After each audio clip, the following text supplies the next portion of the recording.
otro temita también complicado, muy peliagudo y que también ha surgido, no ha surgido, lleva mucho tiempo en marcha, pero que precisamente ahora, desde el último Security Forum, ha habido novedades. Estoy hablando de la ciberguerra. Estamos hablando de todos los temas de información que va y que viene y que entra donde no debe y que sale de donde no debe. Ciberguerra, guerra informática. Y bueno, pues novedades, cambios, opiniones. Don Juan Antonio Calles, cuéntanos. ¿Por qué será? Me imagino por qué me ha caído esa pregunta. Bueno, este año estuve con Pablo en Rutez, que presentamos un artículo de una investigación que hicimos de cómo podría un país con cierta pobreza, con pocos recursos económicos, combatir en una posible guerra cibernética contra un país más grande como pueda ser un Estados Unidos, un China, un Rusia. Y lo que planteábamos era la posibilidad de que un gobierno utilizase un malware para controlar los smartphones de la ciudadanía y utilizar estos dispositivos y toda su capacidad de cómputo para luchar contra un posible objetivo. Ese objetivo podría ser una infraestructura crítica, hacer una denegación de servicio, podría ser el teléfono de un comandante que lleve pues, una legión de soldados, haciéndole una denegación de servicio al móvil para que no pueda utilizarlo ni pueda llamar a nadie. Puede ser en muchas alternativas, ¿no? Y esta idea se nos ocurrió, bueno, un poco también salió a raíz de las noticias que estábamos viendo, bueno, cortarme cuando queráis, porque tengo carrete, de las noticias que estaban saliendo sobre ciberguerra, porque hubo un medio enfrentamiento entre China y Estados Unidos. China se quejó de que Estados Unidos les había atacado cibernéticamente, les había hecho denegaciones de servicio, incluso se había introducido en su sistema de información. En este caso, Estados Unidos dijo que no, China dijo que sí. Al final, a los meses se demostró que salieron unas IPs del Ejército de Liberación chino, que había hecho unos ataques. Bueno, la cosa quedó ahí, pero hubo un clima de ciberguerra.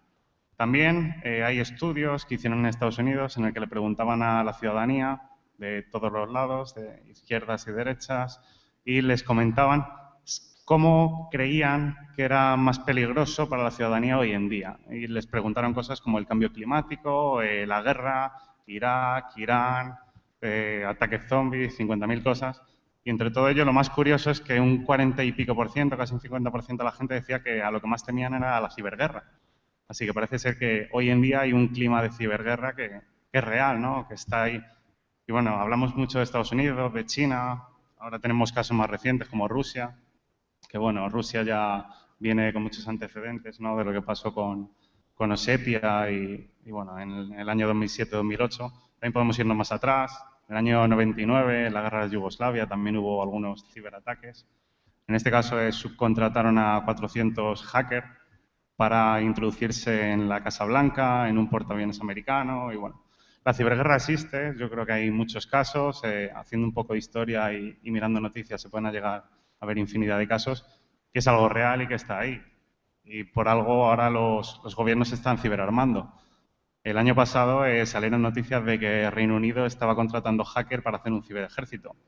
Estados Unidos este año ha sacado una nueva ley, que era la ley de... A ver si me acuerdo. Era la ley de lucha contra el control de las ciberarmas. Invirtieron 500 millones de dólares, bueno, están invirtiendo este año, para luchar contra la proliferación de ciberarmas. Y lo que están haciendo pues es crear un superejército de hackers éticos, bueno, éticos depende de los fines, ahora Román me dará un collejón, y pues para crear propio software para luchar contra estas ciberarmas, contra botnet, para luchar contra denegaciones de servicio y bueno, infinidad de técnicas que se les ocurran, ¿no? A mí con 500 millones se me ocurren muchas, desde luego. Y sin ellos, ¿no? Como ya hemos contado. Bueno, en fin, que me enrollo. Hay ciberguerra hoy. Está declarada la ciberguerra. Román, ¿tú cómo lo ves? ¿Está declarada ya la ciberguerra? ¿Y cuándo acabará, si es que va a acabar? Yo, sinceramente, creo que está claro que es uno más de los dominios que hay. Todos los militares ya cuentan con tierra, mar, aire, espacio y ciberespacio, y además está la economía, que no se os olvide que eso es otro dominio de la guerra, ¿vale? Sinceramente, creo que está claro, que está aquí. Entonces, lo que hay que intentar conseguir es ciberarmar nuestros países y nuestras organizaciones. De la misma forma que tienes pistoleros, también tienes que tener otro tipo de especialistas. Y voy a hacer un comentario sobre una frase que soltó Raúl Siles el año pasado en Rooted, en la última edición, que me dejó bastante pensativo sobre el tema. Hablamos de ciberarmas pensando en caballos de Troya o herramientas de hacking. Y Raúl Siles comentaba que todo eso son cibermuniciones. Las ciberarmas son las personas que programan esas herramientas, ¿vale? Y esta reflexión me parece muy importante. Aquí os la dejo. Toma ya, bonita reflexión. Si hay alguien aquí que podemos decir que está directamente en una ciberguerra, es el grupo de delitos telemáticos de la Guardia Civil. No es tu guerra de todos los días. Estoy pensando en la ciberguerra mucho más global. ¿Cómo lo ves? Bueno, nosotros estamos en muchas guerras, no solo la ciberesta. O sea, tenemos fuegos y guerras por todos los sitios. Pero a mí sí que me da la atención mucho el concepto de ciberguerra que se ha acuñado ahora, porque parece que es algo nuevo, algo novedoso, que es algo de lo que hay que preocuparse. Y desde mi juicio, erróneamente, tendemos a juntar dos cosas que son muy diferentes y que prácticamente nada tienen que ver una cosa con otra, que es, por un lado, la guerra, o la guerra electrónica, como se ha venido llamando desde hace 40 años, con el espionaje. Y voy a tratar de explicarme muy brevemente, por no dar aquí la chava, pero podemos estar hablando 5 horas de esto si queréis. La guerra electrónica es algo que siempre ha existido. Yo recuerdo cuando estoy en la Academia General Militar, al final, me decía Román, los dominios de la guerra, etcétera, etcétera, prácticamente todos los ejércitos del mundo han tenido unidades de guerra electrónica desde más o menos la guerra de Vietnam y todas las guerras modernas. Y la misión de esas unidades de guerra electrónica no era otra que interrumpir las comunicaciones del enemigo. Punto. Esa era su misión. En aquel entonces todos los ejércitos utilizaban el espectro radioeléctrico para comunicarse con sus equipos de radio y demás, y la misión de esas unidades era, por un lado, proteger sus comunicaciones y, por otro, destrozarlas del enemigo. Si esto no lo llevamos a conflictos bélicos recientes, pues vemos que sigue siendo así. O sea, no es una ciberguerra diferente. Es la guerra electrónica de toda la vida, pero ahora las comunicaciones van por Internet.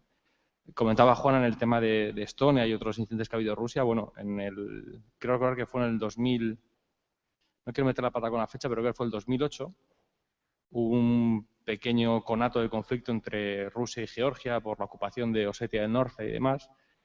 Ahí claramente se vio, es el primer caso documentado de ciberguerra total. O sea, Rusia, antes de lanzar la ofensiva con sus fuerzas armadas, con sus carros de combate y demás, lo que hizo fue apagar el país. Bloqueó todas las comunicaciones de radio, de Internet, empezó a difundir información falsa, hacer acciones de propaganda, etcétera, etcétera. Todo esto, insisto, no es nuevo, esto se viene haciendo desde miles de millones de años.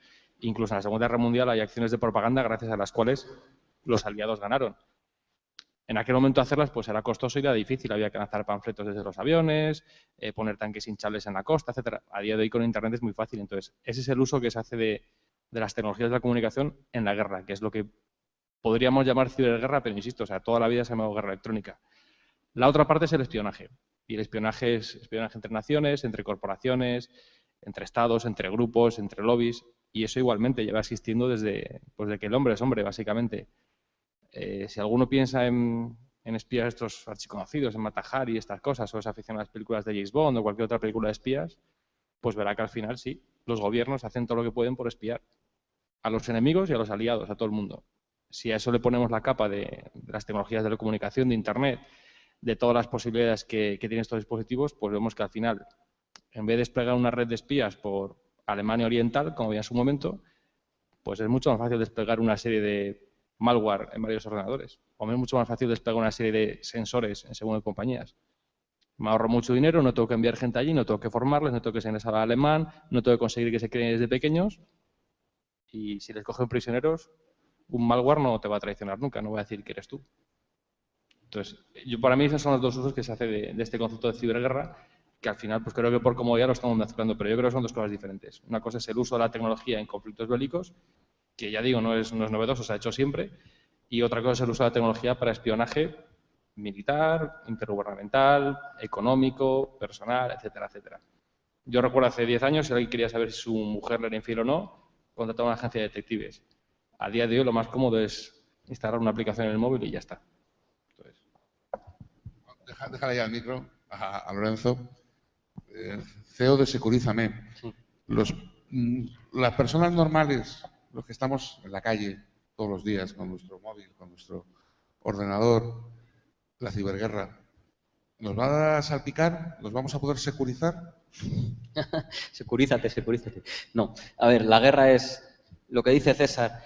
Como ciudadano, si tu país está en guerra con otro, y antiguamente lo que tú dices era que mandaban las tropas, mandaban los portaaviones, mandaban los aviones, bombardeaban el país y empezaban por sitios estratégicos, es decir, aeropuertos para que no puedas ni moverte, ni despegar aviones, ni aterrizar ayuda, ni nada de nada, suministros, o sea, compañías energéticas, o sea, sistemas energéticos, estaciones eléctricas, etcétera, etcétera, para que no puedas producir energía y se te acaben los recursos que tienes, depósitos de agua, imagino que también es un objetivo estratégico porque te quedas sin agua, pues fíjate tú qué lío, ¿no? Vale. Actualmente, es lo que dices, César, no hay que ir. O sea, como ciudadano de un país, el que alguien pueda hacer esto desde fuera, desde otro país diferente o desde cualquier punto del mundo, claro que te afecta como ciudadano. El vivir con el miedo en el cuerpo, excepto Vince, que ya no vive con miedo, tenía que decirlo, pero básicamente, o sea, excepto, como te digo, la gente no sé si somos conscientes de lo que puede llegar a pasar. Pues no lo sé, se supone que también hay organismos como el CNPIC, que velan por evitar precisamente estas cosas y se encargan de establecer controles preventivos y reactivos de qué pasaría si se destruye puntos estratégicos. Desde el punto de vista de que todos los teléfonos estén troyanizados, que todos los dispositivos móviles estén siendo monitorizados o estén siendo espiados para cualquier cosa, pues yo creo que lo dije hace tiempo, si es que nosotros mismos le estamos dando a las compañías los propios metadatos de las llamadas de teléfono que hacemos, de los SMS que enviamos, cuando enviamos el backup al iCloud. Y el iCloud está en Apple. En Android no tengo ni puñetera idea cómo es. Supongo que se lo mandas a Google. Y Google, pues, ¿qué te voy a contar? ¿No? Entonces, al final, si todos firman el Patriot Act el programa Prism, que por el Patriot Act el gobierno de Estados Unidos puede solicitar cualquier cosa tuya, pues ya está, game over. O sea, pero es que al final es lo que te decía antes. Corta internet, quítame el teléfono, quítame el ordenador, nos vamos todos al campo y, bueno, pues menos cosas tendrán que quitarnos. Y aún así, los suministros del país los pueden seguir inutilizando porque tienen que estar conectados. Eso es otro punto del tema, el Internet de las cosas, ¿no? ¿Por qué todo tiene que tener una pata colgando a Internet? Pues al fin y al cabo van por ahí los tiros. A ver qué dice Román ahora de esto, dirá lo contrario o algo. Pablo. Bueno, yo en realidad, a ver, todo esto me daba bastante miedo desde que me empecé a enterar de lo que podía suceder. Y eso fue pues al empezar a hablar con vosotros dos principalmente. Así que al principio yo tenía un poco de cuidado cuando, por ejemplo, entraba en un hotel, pues tenía cuidado de cerrar bien la puerta.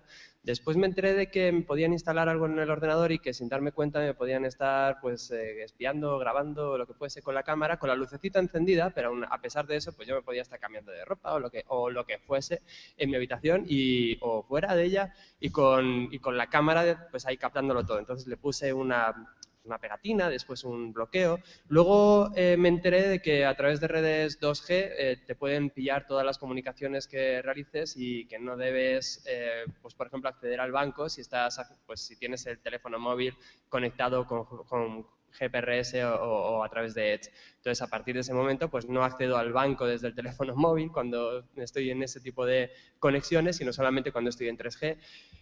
Pero a pesar de eso, vivo más o menos tranquilo, preocupado, pero tranquilo. Porque tengo la sensación de que nadie va a por mí a través de los temas informáticos. Sin embargo, en mi despacho de abogados tengo un poco más de cuidado y estoy aún más temeroso todavía. Por eso todos los ordenadores la mitad de ellos tienen Linux, Ubuntu, la otra mitad son Windows o Mac y todos tienen antivirus de una buena casa.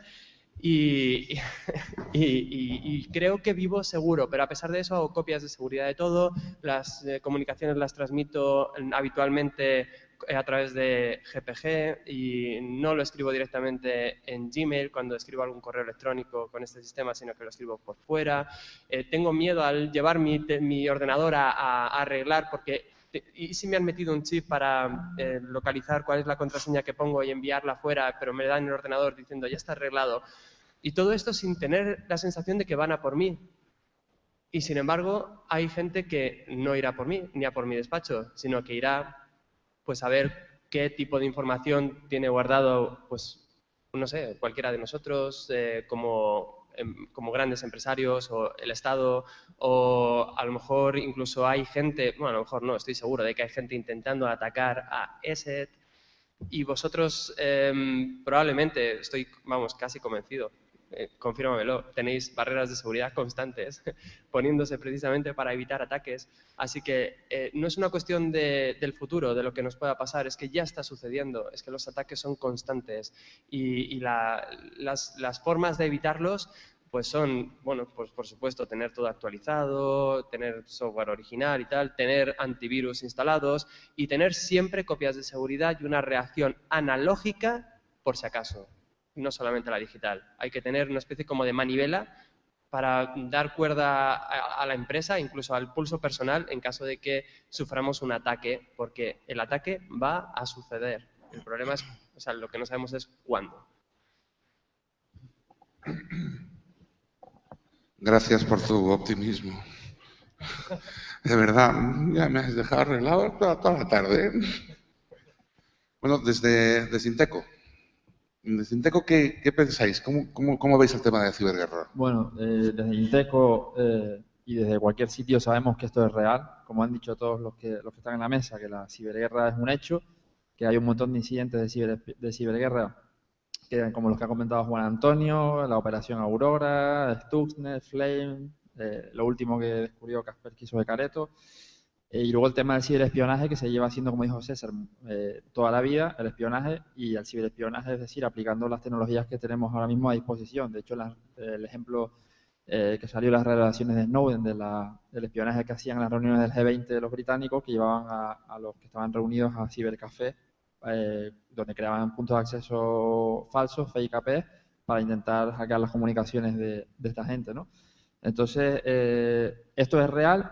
Por otro lado, parece que nos estamos poniendo las pilas. Hemos publicado una estrategia de ciberseguridad nacional y en esa estrategia de ciberseguridad nacional, de hecho, Inteco aparece junto al CNPIC, que nombró Lorenzo, como SER de seguridad de industria para proteger a las infraestructuras críticas. Entonces, estamos proporcionando, como también bien dijo Lorenzo, no solo servicios reactivos de respuesta a incidentes, sino servicios preventivos para ver cómo se ven, por ejemplo, a los operadores estratégicos. Uno de los servicios que estamos prestando ahora es el Information Gathering, enseñarles cómo se les ve desde fuera y los posibles puntos que tienen abiertos al exterior, un posible vector de ataque que podría tener un ciberatacante para intentar atacarlo. Y luego, por otro lado, también está el Mando Conjunto de Ciberdefensa, que se ha montado recientemente. Es decir, que estamos dotando a nuestro país de capacidad defensiva para estar preparados ante una posible ciberguerra, ¿no? Aunque yo creo que también es interesante prepararnos en la capacidad ofensiva. Es decir, si algo nos sucede, que no solo podamos reaccionar ante los incidentes. Nosotros concretamente estamos en la parte de respuesta a incidentes, en la parte defensiva, pero también ser capaces de contraatacar en el caso de que tengamos problemas, ¿no?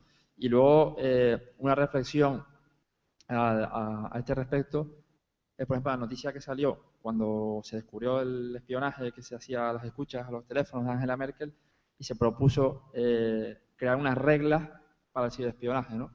Esto sí que me parece un poco un contrasentido, porque si nosotros estableciésemos unas reglas para decir yo te puedo espiar hasta aquí, tú me puedes espiar hasta allí, entonces no sería espionaje realmente, ¿no? Bueno, y eso es todo un poco la visión que nosotros tenemos de todo esto. ¿Podría hacer un mini apunte muy rápido?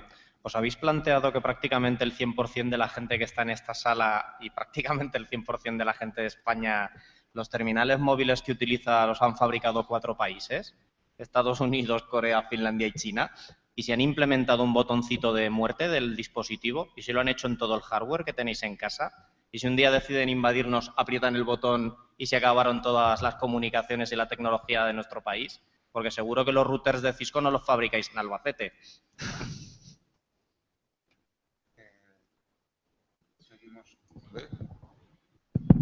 Seguimos con puntos de vista tremendamente optimistas respecto a la ciberguerra, lo cual me anima cada vez más.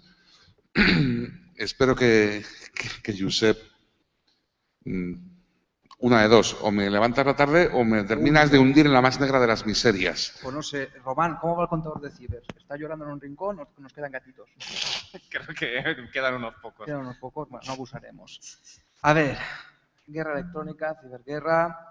Yo voy a hablar de la parte de cibermunición, como muy bien ha apuntado Román, de las amenazas que vemos y que algunos llaman amenazas avanzadas y persistentes. Es verdad, han habido unas cuantas que hemos visto que los diseñadores van a elaborar una amenaza fuera de lo que es habitual, pero la verdad es que la mayoría de casos que analizamos es algo tan simple como enviar un correo a la persona adecuada con un PDF o documento que llame la atención, que esté modificado sutilmente para que ejecute un código que el atacante ha preparado. ¿Eso es una amenaza avanzada? ¿Enviar un correo con un PDF modificado? No, pues estamos hablando de la mayoría de los casos de ciberguerra. A ver, yo creo que se ha creado también un poco de burbuja. Que la guerra electrónica, como bien ha apuntado César, lleva muchos años existiendo, por supuesto. Que se ha ido adaptando al entorno actual, por supuesto. Que, como han apuntado antes, terminales como dispositivos móviles, teléfonos, los llevamos siempre encima y pueden ser utilizados en caso de una invasión extranjera o un ataque, o aunque sea por fines económicos, me da igual. Pues, en teoría sobre el papel hay, pero no nos olvidemos de lo sencillo, de que sigue habiendo una persona que pulsa donde no debe cuando recibe un correo que no ha pedido. Y eso, pues muchas veces, es el inicio de un problema en una empresa, en un gobierno, o me da igual. Un Estado que la tienda de barrio. Y entonces hemos de preguntarnos, ¿qué ha fallado ahí? Pues para empezar, la concienciación. Eso de, no, yo es que como usuario ahí no pinto nada a la ciberguerra, ¿qué puede aportar mi información? Ahí no tengo nada. Bueno, pues puede aportar tu equipo móvil, tu ordenador, y puede formar parte de una red que esté siendo utilizada por un atacante para atacar a otros ordenadores dentro de esa empresa. Pues como ya tienen el tuyo, pues mira, más fácil será entrar. Y no han hecho nada de ingeniería avanzada para conseguirlo. Pero ha habido un usuario que no estaba correctamente educado ni concienciado y ha hecho clic.